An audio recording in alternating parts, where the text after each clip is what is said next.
Well, after last year's fatal fires, PG&E has a new plan when fire conditions are extreme. Cut the power. That's raising a lot of questions that Curtis Ming posed to PG&E today. Yeah, well, PG&E says it's only going to do this, only going to cut power as a last resort for safety reasons in extreme fire conditions.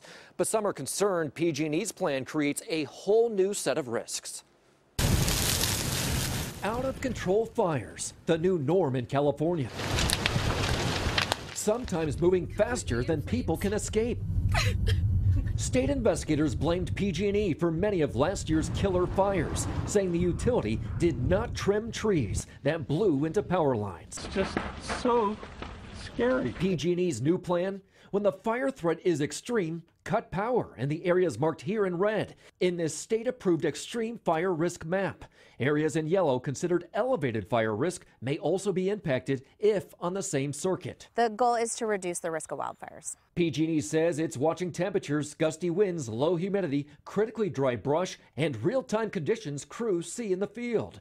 It will call, text, or email customers if it plans to cut power, with as much as 48 hours notice or as little as 1 hour. What should they be doing in that time frame? So some of those things could include backup generation. That's something they should start looking at in advance of that notice. And they could also look at staying with family or friends. But a Nevada City viewer raised the issue. I'm low income. I can't afford transportation, a generator, to lose groceries, and can't go without air conditioning.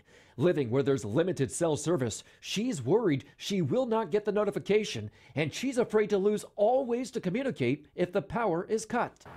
When you lose power, a lot of these people are going to lose their ability to communicate. Isn't that raising a whole new issue?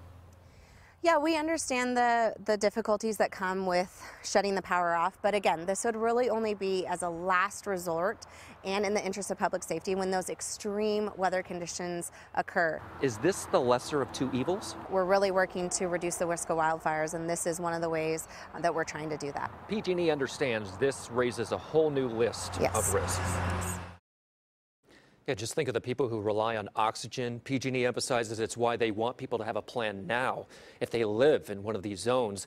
Now, if PG&E cuts power, will it pay for your losses like lost groceries, a hotel stay, or the cost of fuel for a generator? Well, late this afternoon, PG&E sent me a statement saying no, and that it's important customers in these areas have emergency plans for extended outages from what they call extreme weather. So now how do you know if you live in one of these areas? All right, so those impacted already should have received a letter in the mail. Sometimes you get something, you throw it in the trash, you might have missed it.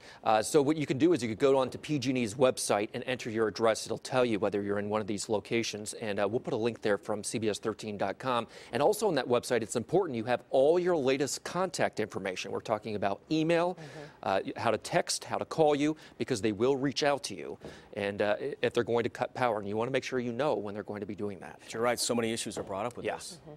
Curtis, thanks.